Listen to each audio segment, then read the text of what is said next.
حاجی صاحب آج کا جو ہم پروگرام بنا رہے ہیں موجودہ حالات پر بہت سارے انکشافات ہو رہے ہیں. ہر بندہ میڈیا میں بیٹھا ہوا ہے, اپنے اپنے طریقے سے اس کو ہائی لائٹ کر رہا ہے. کوئی سوشل میڈیا پر ہے, کوئی ویلاگ بنا رہا ہے اور کوئی ڈیلی بناتے ہیں کاروباری لحاظ سے. تو ہم آپس میں بھی بات کر لیتے ہیں کہ ملکی حالات ہیں, ہم اوورسیز ہے. اس ساری ڈسکشن میں جتنے ویلاگز وغیرہ بنتے ہیں یا جتنے سیاسی لیڈروں کے بڑے بڑے جو لیڈر ہیں, لیڈروں کے میں شمار ہوتا ہے, عمران خان ہے, شہباز شریف ہے, وزیر اعظم پاکستان ہے, نواز شریف ہیں, اسی طرح آصف علی زرداری ہیں. لیکن ان کے منہ سے ہم نے کبھی اوورسیز کا نام نہیں سنا. ہر کوئی اپنے مقدمات کی بات کرتا ہے, سوسائٹی کی بات کرتا ہے. سوسائٹی کو آپ سمجھ گئے میری مراد کیا ہے, لیکن اوورسیز کی بات نہیں کرتے. اب جب جس دن الیکشن اناؤنس ہو جائیں گے, 8 کو ہوتے ہیں, 18 کو ہوتے ہیں, 14 کے ہوتے ہیں, بات تو ہو رہی ہے الیکشن کی, کیونکہ IMF نے شرط رکھی ہے کہ آپ نے الیکشن کرانے ہیں. اور بھائی صاحب آپ کس طرح ان چیزوں کو دیکھ رہے ہیں؟ شکریہ راجہ غفور افضل صاحب, آپ پاکستان کمیونٹی کے چیئرمین ہیں اور آپ ریڈیو آپ کی آواز اور چینل ٹی وی آپ کی آواز کے ساتھ نیوز 1 کے لیے بھی آپ رپورٹنگ کرتے رہتے ہیں. آپ کے بات میں 2-3 سوالات ہیں. پہلا سوال تو یہ ہے کہ اوورسیز پاکستانی جو باہر رہ رہے ہیں اس حوالے سے یہ ساری باتیں پہلے تو اس کے ارد گرد گھومتی ہیں کہ جتنے اوورسیز پاکستانی پاکستان سے محبت کرتے ہیں, پاکستان جاتے ہیں, آتے ہیں, بااجداد ہیں, فیملیاں ہیں, مہنگائی ہو تو ہمیں فکر ہوتی ہے, قانون کی گرفت نہ ہو تو ہمیں فکر ہوتی ہے, اگر کسی اوورسیز پاکستانی کے ساتھ وہاں پر زیادتی ہو تو تمام جتنے بھی اوورسیز پوری دنیا میں ہیں وہ فکر مند ہو جاتے ہیں کہ اگر کل کو اس کے ساتھ کوئی زیادتی ہوئی ہے تو کسی کے ساتھ بھی زیادتی ہو سکتی ہے. یہ تو ان کا کام ہے کہ اوورسیز کو وہ کتنی عزت دیتے ہیں, کیا مقام دیتے ہیں اور ان کے لیے ان کے دل کے اندر کتنی تڑپ ہے. میں اور آپ اس بات کے گواہ ہیں کہ MNA MPA جب بھی آتے ہیں ہمیں امبیسڈر کہہ دیتے ہیں, ریڑھ کی ہڈی کہہ دیتے ہیں. بلکہ میرے پاس تو ریکارڈنگ موجود ہے آپ کی لائبریری میں, ہمارے MNA MPA کی باتیں اور ان کی تقریریں ریکارڈ میں ہیں کہ جی پاکستان کے اندر رہنے والے لوگ اتنے پاکستان سے محبت نہیں شاید کرتے ہوں گے. میں شاید کہہ رہا ہوں کہ آپ جتنی محبت کا اظہار ہمارے ساتھ اور پاکستان کے ساتھ کرتے ہیں. اب دوسرا سوال یہ ہے کہ آپ نے سائفر کی بات کی. اب دیکھیں بالکل خاموشی چھائی ہوئی تھی. 175 PTI کے چیئرمین عمران خان کے بقول کہ ان پر مقدمات جو ہیں وہ بنائے گئے. یہ ان کے, ہمارا کسی پارٹی سے کوئی تعلق نہیں ہے. ہم پاکستان سے پیار کرتے ہیں, محبت کرتے ہیں. ہماری پارٹی جو ہے قائد اعظم رحمۃ اللہ علیہ, ان کی آزادی جو انہوں نے لے کر دی, ان کی جدوجہد کو سلام کرنے کے لیے ہماری پارٹی ہے. ہم سلام کرتے ہیں ان کی اس کوشش کو اور اس سیاسی چالوں کو جس سے انہوں نے ہمیں آزادی لے کر دی. اب سائفر کا جو سائفر کو دیہات میں یا عام طبقے کے لوگ, کتنے لوگ اس چیز کو سمجھتے ہیں؟ دیکھیں اردو پروگرام ہے, پاکستان کی قومی زبان ہے. میں سمجھتا ہوں کہ آدھی انگریزی کے لفظ اس کے اندر لکھے ہوئے ہوتے ہیں جو میں سمجھتا ہوں کہ ایسے پاس بھی شاید ان کے معنی نہ جانتا ہو. تو یہ اردو کا بیڑا غرق کر رہے ہیں, اردو کو خراب کر رہے ہیں. آپ سائفر کو لہرا کے آپ اس سے جو کہہ دے رہے ہیں کہ وہ گم گیا ہے. ہاں, یہ ایک تو قومی جو ہے یہ احساسہ ہوتا ہے جب کوئی سرکار کی یا کوئی چیز آتی ہے, ڈپلومیٹس کی تقریر چیز آتی ہے, اسے تو سنبھال کے رکھا جاتا ہے, اسے گم تو نہیں کیا جاتا. آفیشیل جو کاغذات یا میسج یا پیغام یا ٹیلی فون ریکارڈنگ جو بات چیت بھی بیرون ملک سے دفتر خارجہ میں آتی ہے وہ تو صدیوں تک ریکارڈ میں رہتی ہے. بھائی صاحب کیا آپ سے کوئی رابطہ ہوا کیئر ٹیکر وزیر اعظم کے لیے؟ میری باتیں لوگوں سے ہوتی ہیں جو یہاں پر مختلف سیاسی پارٹیوں کا رہنما ہے. پیپل پارٹی ہے, جماعت اسلامی ہے, مسلم لیگ نون ہے, مسلم کاف ہے اور دیگر حضرات جو اپنی اپنی دلچسپیاں اپنی سیاسی پارٹیوں کے ساتھ وابستہ رکھتے ہیں. ان کا کہنا ہے کہ جی دیکھیں 14 کو وزیر اعظم پاکستان میاں شہباز شریف صاحب نے اعلان تو کیا ہے کہ اسمبلی تحلیل کر دی جائے گی اور اس کے بعد 90 دن کے بعد انتخابات ہوں گے اور کیئر ٹیکر وزیر اعظم بھی آ جائیں گے. لیکن ساتھ ساتھ یہ تشویش ہے یا یہ فیک خبر ہے کہ اس کو نیکسٹ ایئر ایسا میرا مطلب ہے کہ اناؤنس کر دیا جائے گا 14 کو یا 8 کو، تو کیا آپ بھی تو اوورسیز ہیں، سینئر سٹیزن ہیں، بزرگ صحافی ہیں، جی پاکستان میں جو صحافیوں کا نام لیا جا رہا ہے کہ فلان صحافی شاید اس کو کیئر ٹیکر وزیر اعظم بنا دیا جائے، تو اوورسیز میں کسی نے آپ سے رابطہ کیا کہ آپ کا نام بھی جو ہے وزیر اعظم کی لسٹ میں ہے؟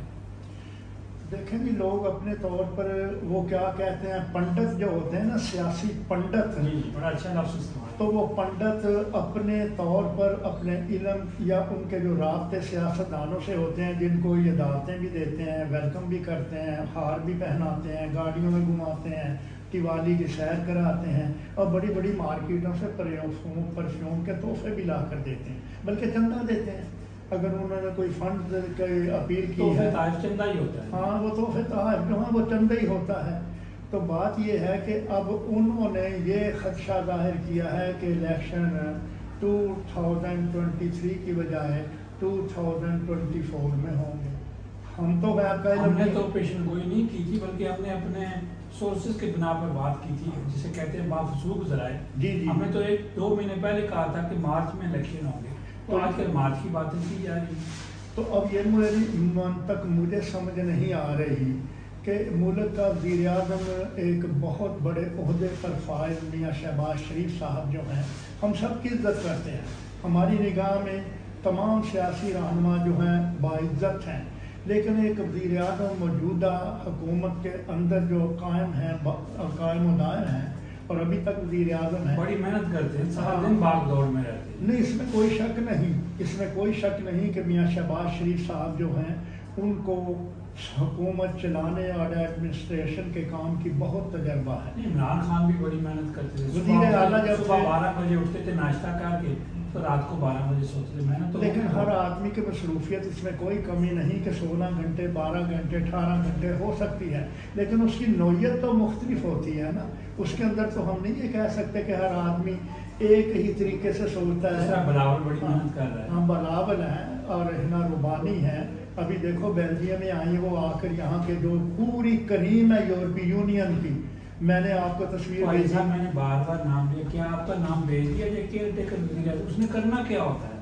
نہیں، پھر بھی یہ ہے کہ کام تو پروٹوکول میں لوگوں نے کرنا ہے، عہدہ تو بہت بڑا ہے نا، بہت بڑا ہے، کام تو وہی ہوگا، لیکن مثال کے طور پر کیئر ٹیکر ہے، مثال کے طور پر اگر وہ آپ دستخط نہیں کر سکتے؟ نہیں، میری بات سنیں، آپ کے پاس قلم نہیں ہوتا؟ نہیں، میں بات آپ کو سناتا ہوں، سمجھاتا ہوں۔ اگر راجہ غفور افضل صاحب کمیونٹی چیئرمین صاحب کیئر ٹیکر وزیر اعظم ایک آدمی کو صرف اس وجہ سے بنا دیں گے کہ اسے پسند کرتے ہیں، لیکن ان کے ساتھ جو رابطہ بین الاقوامی صدور کریں گے، اگر وہ جواب نہ دے سکے، بات نہ کر سکے۔ ایسا آپ بتائیں مجھے، آپ باشعور انسان ہیں، بزرگ صحافی ہیں، ساری زندگی آپ کی گزر گئی اس قلم کے لکھتے لکھتے، تو کام تو آگے سیکٹری کرتے ہیں، یہ تو آرڈر دیے جاتے ہیں، لیٹر ٹائپ تو وہ کوئی اور کرتا ہے، آپ کے سامنے فائل رکھی جاتی ہے، آپ نے صرف دستخط کرنے ہوتے ہیں۔ لیکن پھر بھی کیئر ٹیکر جو وزیر اعظم آئے گا نا، تعلیم یافتہ ہوگا۔ اب سننے میں آیا ہے، آج ہی میری چند منٹ پہلے ایک بڑے ہی اپنی سیاسی پارٹی کے ساتھ ان کے منسلک رہنما سے ہوئی ہے، انہوں نے کہا جی شیخ حفیظ صاحب جو ہیں وہ مصر میں بھی ان کے وزیر وزارت، شیخ حفیظ صاحب پہلے بھی رہ چکے ہیں۔ ہاں، تو یہ تجربات ہیں نا، یہ پاکستان۔ آپ تھوڑا سا اندازہ کریں نا کہ محترم کیا نام ہے زرداری صاحب، کیا وہ ان کو ایکسیپٹ کر لیں گے؟ زرداری ایکسیپٹ کرے یا نہ کرے، لیکن آپ کو پتہ ہے کہ سیاسی پارٹیوں کے علاوہ اپوائنٹ ہوتے ہیں، سیاسی پارٹیاں دیکھیں آپس میں سیٹوں کی وجہ سے کشمکش کا شکار ایسے ہیں، آپس میں تو ایسے ہیں، ہاں، لیکن آپ نے جڑا ہوا ان کو، ہاں، لیکن اب جڑے ہوئے نہیں ایسے ہیں، لیکن اب یہ صورتحال یہ ہے کہ سیٹوں کے متعلق بھی ایڈجسٹمنٹ ہو رہی ہے کہ آپ وہاں پر اپنے جو ہے امیدوار کو کامیاب کرانے، ہم آپ کی مخالفت نہیں کریں گے، آپ کا ووٹ بینک زیادہ ہوگا وہ کامیاب، اور اس جگہ پر میرا امیدوار ہے، آپ وہاں مخالفت نہ کریں۔ اب ان دونوں کے تجربہ جو ہے، جو سابقہ وزیر اعظم رہے ہیں کو تقریباً 4.25 سال، انہوں نے 20 سال اسٹرگل کی، 4.25 سال حکومت کی، 22-23 سال انہوں نے تجربہ کیا، لیکن بیسیکلی وہ تو قوم کے ہیرو ہیں اور ہیرو رہیں گے، لیکن کرکٹ کے حوالے سے 4.25 سال کی وزارت عظمیٰ کو دیکھا جائے تو ان کا کام جو ہے وہ ایک کھلاڑی کا ہی نظر آیا. اس کی وجہ یہ کہ تجربہ نہیں تھا. یہ تو دیکھیں میں آپ کی بات کو اس طرح بیان کرتا ہوں کہ میں اپنی رائے نہیں دیتا, آپ اپنی رائے پر قائم رہیں, آپ کو یہ حق حاصل ہے, جمہوریت اسی کا نام ہے. بہت سارے ہمارے تعلیم یافتہ اینکر جو ہیں پڑھے لکھے ہیں, میں سب کو نہیں کہہ رہا, لیکن کچھ لوگ ایسے ہیں تو وہ سیاستدانوں سے بھی زیادہ باشعور ہیں. آفتاب اقبال نے اپنے ایک پروگرام میں یہ کہا ہے, بہت باشعور ہے آفتاب اقبال. اس نے کہا ہے سارے پیسے والے نہیں, پیسہ تو دیکھیں نا, پیسے کے بغیر کون سا کام چلتا ہے پاکستان کے اندر. پیسے کا نام ہے نہیں, شعور یہ ہے کہ آپ تعلیم نہیں حاصل کر سکتے پاکستان میں بغیر پیسوں کے, آپ کاروبار نہیں کر سکتے, آپ اینکر نہیں بن سکتے, شعور میں پیسے پڑے, آپ صحافی نہیں بن سکتے, آپ جرنلسٹ نہیں بن سکتے, آپ تعلیم تو ہونی چاہیے, لیکن یہ پیسے, یہ شعور والے سارے امیر کیوں ہوتے ہیں؟ یہ اس لیے امیر ہوتے ہیں کہ ان کو پتہ ہے کہ ہم نے مستقبل میں وراثت دینی ہے اپنے بچوں کو. اگر سیاستدانوں کو نظر ڈالیں تو مجھے یہ بتائیں, آکسفورڈ سے اپنے بچوں کو پڑھا کر کیوں لے کر آتے ہیں پاکستان میں؟ کیا یہ وہاں پروفیسر نہیں بن سکتے؟ آپ کے پاس بھی ہے. اور نہیں, میری بات چھوڑیں, میں تو ایک معمولی سا آدمی ہوں, میری بات چھوڑیں آپ. لیکن یہ وقت ابھی نہیں آئے گا جو آپ بات کر رہے ہیں کہ بھی ایک تندور کے اوپر روٹیاں لگا کر بیچنے والا آدمی. میرا سوال آپ سے, جہاں بیٹھ کر بات کر رہے ہیں, جس ملک میں بیٹھ کر ہم بات کر رہے ہیں, جب پارلیمنٹ کا ممبر کا چناؤ ہوتا ہے, کیا اس کو وزیر اعظم یا پارٹی کا لیڈر چنتا ہے؟ یہاں تو جس علاقے میں وہ رہتا ہے اس علاقے کی کمیٹی چنتی ہے. لیکن سسٹم بھی تو دیکھیں نا, ایک سسٹم ہے, اگر آپ اس سسٹم کے تحت چل رہے ہیں تو اس کے مطابق وہ جو ہے وہ چناؤ ہوتا ہے. آپ کی عمارت کا جو سسٹم ہے وہ بن گئی تھی 1947 میں بن گئی تھی, اس کے معمار قائد اعظم رحمۃ اللہ علیہ تھے. اس کے بعد آپ نے یہاں کا سسٹم کی میں مثال اس طرح دیتا ہوں کہ 100 سال کی بلڈنگ جو ہے ایک جگہ کھڑی ہے, اس کے جو ہے موسم کے اثرات سے اس کے اندر تریڑیں پڑتی ہیں, اس کے اندر سیمنٹ گر جاتا ہے. اس کی کمزوریوں کو چیک کرنے کے لیے باقاعدہ حکومت کی طرف سے ایک محکمہ بنا ہوا ہے, وہ آ کر اس کا جائزہ لیتا ہے اور رپورٹ دیتا ہے. تو دوسرے دن آپ نے دیکھا کہ وہاں پر مستری اور کاریگر اس کو بھر رہے ہیں نئے سیمنٹ کے ساتھ. اگر کوئی اینٹ جو ہے ٹوٹ گئی ہے, نئی اینٹ لگا رہے ہیں, تختہ خراب ہے تو نیا تختہ, روغن کر رہے ہیں, چھت ڈال رہے ہیں. کوئی آج تک مجھے بتائیں کہ خود بخود کوئی عمارت گری ہے یہاں پر؟ وہاں کتنی عمارتیں گرتی ہیں خود بخود؟ قوم کو بنایا جاتا ہے, قوم بنانے کے لیے سسٹم چاہیے, اور جب سسٹم نہیں میرے ملک کے اندر تو آپ قوم کو کیسے بنائیں گے؟ سسٹم ہے, عمل نہیں ہے تو میں سمجھتا ہوں سسٹم نہیں ہے. میرا آپ سے سوال ہے, سسٹم تب ہے جب عمل ہو. ایسا دیکھیں, اب الیکشن ہونے جا رہے ہیں, انشاءاللہ الیکشن ہوں گے, ایک دن تو الیکشن ہوں گے. ایسا آئے دن دیکھیں, آپ گھر میں جب کسی کو ملازم بھی رکھتے ہیں, کسی کو گیٹ پر کھڑا کرتے ہیں, کسی کے ہاتھ میں گن ہوتی ہے, وہ آپ کے گھر کی حفاظت کرتا ہے. آپ گھر میں ہیں یا گھر میں نہیں ہیں, حفاظت کرنے والا آپ کی حفاظت کرتا ہے.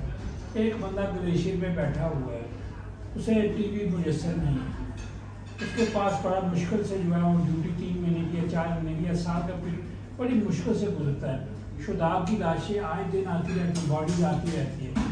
جب کہ سیاست کو ہم دیکھتے ہیں تو ہم سب, آپ نے تو پاکستان جب بنا تھا آپ 1 سال کے تھے, جی بالکل 1 سال ہجرت کر کے آئے, تو جب آپ کے ملک کی فوج کے شہداء کی بات سنتے ہیں تو ہم سب آپ کے دل پر کیا گزرتی ہے؟ وہ اس لیے گزرتی ہے کہ جب ہم ہجرت کر کے پاکستان میں داخل ہوئے تھے تو ہر آدمی نے اس مٹی کو اوپر سجدہ ادا کر کے اللہ تعالیٰ سے یہ دعا کی تھی کہ اے مالک, ہم نے قربانیاں دی ہیں, نوجوانوں کی, بزرگوں کی, بچوں کی, اپنے وطن کی. ہمارا وطن تھا وہ, انڈیا ایک ہی تھا, پشاور سے لے کر بمبئی تک ایک ہی تھا انڈیا, کراچی تک ایک انڈیا تھا. جب آزادی ہوئی تو 2 ملک بن گئے, 3 بن گئے. تو انہوں نے جو اپنے بچوں کی, آپ کو پتہ ہے تاریخ لرز جاتی ہے, جن کے بچوں کو نیزوں پہ لٹکایا گیا اور پانی پینے کے لیے زبانیں خشک ہو چکی تھی, کانٹا بن چکی تھی, اور دشمن نے کنووں میں زہر ملا دیا تھا. تو لوگوں نے جو وہ پانی پیا تو وہیں ان کی ڈیڈ باڈیاں پڑی ہوئی تھیں. تو شہیدوں کی بات کر لیتے ہیں. اب شہید جو ہیں, آپ نے دیکھا 8, 10, 5, 7,